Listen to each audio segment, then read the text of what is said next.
प्रतिज्ञा की थी हम जिसमें शादी नहीं करवाएंगे और साहब के साथ इसमें काम करेंगे। 2006 में साहब चले गए थे। उसके बाद में 2010 के हमें दम मिला और तब से हम लोग इसमें लगे हुए हैं। और खुदा की अब आज हम बात मिशन की करेंगे, टारगेट की वो बात ना करके जो हमारे सामने पर्पज उद्देश्य दिया खुदा जी ने, उसी पॉइंट हम लोग बात करना मैं बेटर समझूंगा कि बाबा साहब की पुस्तक है हम बोध क्यों बने। छोटी पुस्तक है हम बोध क्यों बने, खुद की तरफ क्यों जाए लोग। जब लिटरेचर पढ़ते हैं ना, साहित्य पढ़ते हैं और बड़ी बारीकी से पढ़ते हैं।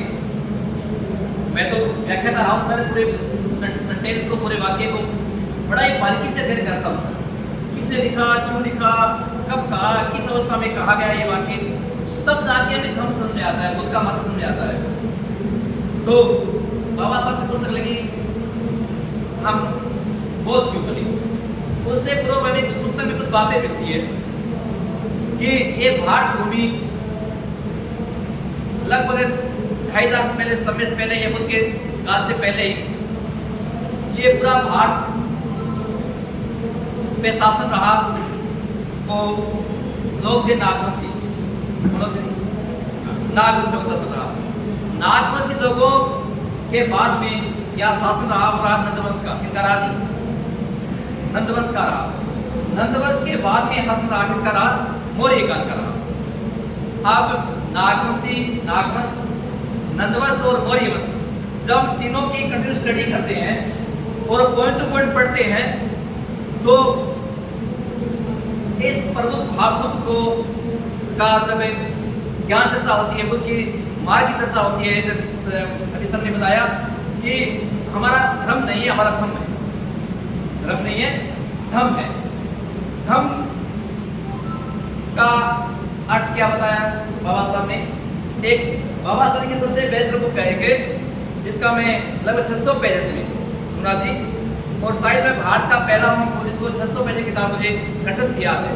ये इंग्लिश टू इंग्लिश है जो बाबा साहब ने लिखा है पूरा का। मैंने पॉइंट पर इसको पढ़ा मैंने, बुद्ध आइडियाज है धम्मा, 600 इसमें पेज है। हमारी एक प्रतिज्ञा होती है जब बोलते हैं कि हम जो कहेंगे सच कहेंगे, बुद्धा धर्मा के सिवाय कुछ नहीं कहेंगे। मैं बाबा साहब की 22 प्रतिज्ञा और बुद्ध के धर्म को अपना आदर्श मानता हूँ और इन्हीं पे मैं अपना धर्म का प्रचार करता हूँ। तो अब जब धर्म को पढ़ते हैं, जैसे नोट्स में पहले हम लोग, मैं दिल्ली गया था, एक मॉम था जापान का मेरा फ्रेंड है, फ्रेंड बना, तो अभी यहाँ घूमने के लिए आए थे बाथरूम में, तो मैं तो सेवा करने के लिए गया था दिल्ली एयरपोर्ट में। तो जब वो आए लेने के लिए आए तो जैसे वो एयरपोर्ट से बाहर आया तो उन्होंने आंखों देखा हाल है, उन्होंने धरती को चूमा। तो मैंने पूछा why do you touch this land, why do you किस दिस लैंड, आप इस भूमि को क्यों चूमते हो? उसका रिप्लाई आया इससे बुद्धास लैंड, इसकी भूमि है ये आंखों देखा है ना। तो अंदर से एनर्जी आई कि जिस देश में हम जन्मे, जिस देश में लालन पालन पोषण हुआ, हम उस देश की गरिमा को, उस मिट्टी का हम लोग उससे वाकिफ नहीं है।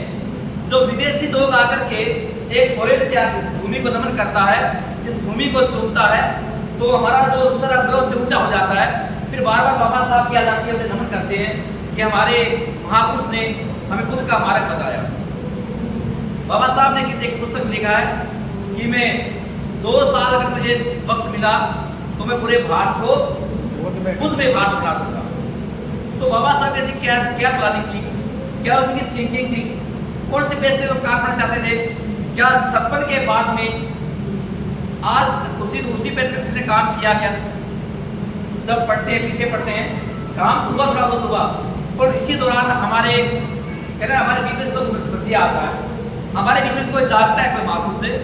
इसी बीच हमारे राजेंद्र पाल जी गौतम जी ने एक ख्याल आया कि जो बाबा साहब का जो, मैं सपना नहीं कहूँगा, जो सपना तो सोए लोग देखते हैं, बाबा साहब ने को सपना देखा था, बाबा साहब ने चिंतन किया, उसका मंथन किया और हम लोगों को एक अच्छा मार्ग दिया।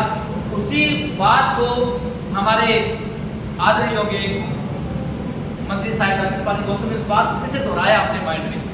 उन्होंने कहा कि आप लोग कहीं गलती नहीं कर रहे होंगे, कहीं रास्ता तो नहीं भूल रहे होंगे कि लगभग 60 साल बाबा साहब के जाने के बाद भी जो अलग उन्होंने जगाई थी भारत के अंदर, वो अलग काम क्यों नहीं हो रहा है लोगों से? तो उन्होंने अपने मंत्री पद का बगैर किसी मान प्रतिष्ठा का ख्याल रखते हुए मंत्री पद का त्याग दिया। उनको साधुवाद देना चाहते हैं, परंतु लोग तो क्या करते हैं कि थोड़ा सा मिल जाए, पद मिल जाए, वार्ड पद मिल जाए या कोई पार्षद बन जाता है तो चिपक बैठ जाते हैं, है ना। उन्होंने अपने मंत्री पद का त्याग किया तो कहीं अंदर उसका पीड़ा है उनके अंदर, एक दर्द है उनके अंदर। और उन्होंने सोचा कि जो बाबा साहब का जो ख्याल था एक प्रबुद्ध भारत में, उन्हें अपने पद की गरिमा का परवाह न करते हुए पद का इस्तीफा दिया। साथियों, ये बहुत बड़ी बात है। आप सब लोग मेरे पिता तुल्य बैठे हो, बुजुर्ग बैठे हो, और मुझसे अधिक आप धर्म के बारे में जानते हो, जानते हैं जो इस समय धर्म परमेश्वर को भारत राष्ट्र में चला रहे हैं। और जब जब रघुनाथ जी साहब मुझे फोन करते हैं, मैं चला आता हूँ धर्म के कार्य के लिए, क्योंकि हमारा काम धर्म का प्रचार करना ही रहा है। तो हम लोग से नागवसियत इतिहास पढ़ते थे। अब हम लोग वापिस घर लौट रहे हैं। क्या लौट रहे हैं जी? वापिस हमारे घर वापसी है। सकता है कि वापिस हम लोग घर वापिस जा रहे हैं। हमारे लिए कोई नया नहीं है, बुद्ध हमारे लिए कोई नए नहीं है, बुद्ध का धर्म कोई नया नहीं है। बस थोड़ा सा कुछ लोगों ने हम लोग को मिसगाइड किया, हमें भ्रमित कर दिया और हम लोग रास्ता भूल गए। हमारे बुजुर्ग थे, जबकि ऐसी परिस्थिति बन गई, ऐसे हालात बन गए या लोगों ने मजबूर किया गया रास्ता छोड़ने के लिए, वाला बात उस समय रहा होगा। तो जैसे शिक्षाएं पढ़ी, हम लोगों की जागृति का ख्याल आया, थोड़ी माइंड में अवेयरनेस आई, तो थोड़े जागे और अपने धर्म को पहचाना। धर्म और धर्म में काफी अंतर है। अगर हम पढ़ते हैं तो बुद्ध ना तो धार्मिक थे ना ही बुद्ध आध्यात्मिक थे, क्योंकि मैं जिस प्रकार से धर्म को स्टडी करता हूँ अलग माइंड से करता हूँ, अलग एटीट्यूड से करता हूँ। बुद्ध ना तो धार्मिक थे, धार्मिक का मतलब होता है कर्मकांडी होना। क्या होता है? क्या होता है? धर्म के अंदर कर्म कांड आ जाते हैं और धर्म से आदमी धार्मिक बन जाता है। जब धार्मिक बन जाता है, किसी को किसी डिवाइन पावर को की वर्शिप करता है, किसी देवी शक्ति की पूजा करता है, किसी को मानता है। धार्मिक नहीं है, धार्मिक होने का मतलब उसमें कर्मकांड होते हैं। अब बुद्ध धार्मिक भी नहीं थे और बुद्ध आध्यात्मिक भी नहीं थे। क्या सर?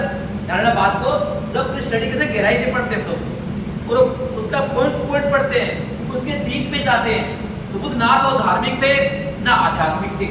आध्यात्मिक का मतलब होता है किसी आत्मा परमात्मा का स्मरण करना। क्या होता जी? क्या होता जी?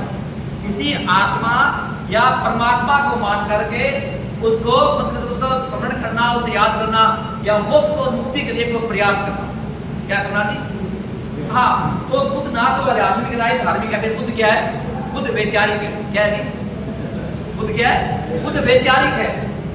बुद्ध मंथन करता है बात में, बुद्ध मेडिटेशन करता है। मेडिटेशन का मतलब होता है गहन चिंतन। क्या होता है जी? क्या होता है जी? मेडिटेशन का मतलब होता है गहन चिंतन। यह नहीं कि हम बैठ गए आंखें बंद कर ली और हम मेडिटेशन कर रहे हैं। It's not meditation. मेडिटेशन की जो परिभाषा होती है, और लोग मेडिटेशन किसे समझते हैं? बस आंखें बंद कर लो और ध्यान लगाओ। मेडिटेशन नहीं है, वो अवस्था है समाधि। किसकी अवस्था है? वो समाधि की अवस्था है। मेडिटेशन का मतलब होता है गहन चिंतन।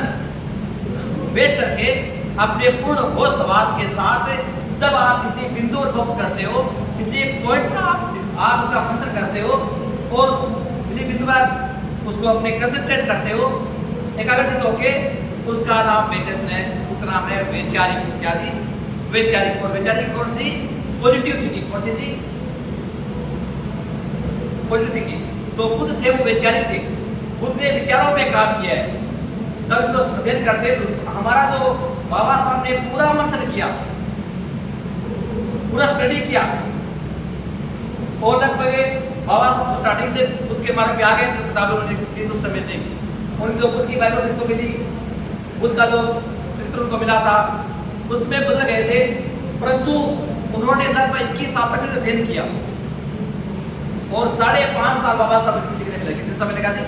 5.5 साल ये लगा कर थी। बुद्ध एंड धम्मा पूरा इसने साफ दिया बाबा साहब ने। अब हम बात में पॉइंट की करेंगे, ये बात फिर कभी देश दर्शन में करेंगे। अब हमारा तो इस मुद्दे से हम इकट्ठे हुए हैं, इस मुद्दे का चर्चा करने के लिए आए हैं, तो क्यों ना वापस घर वापस हमारी हो जाए। जब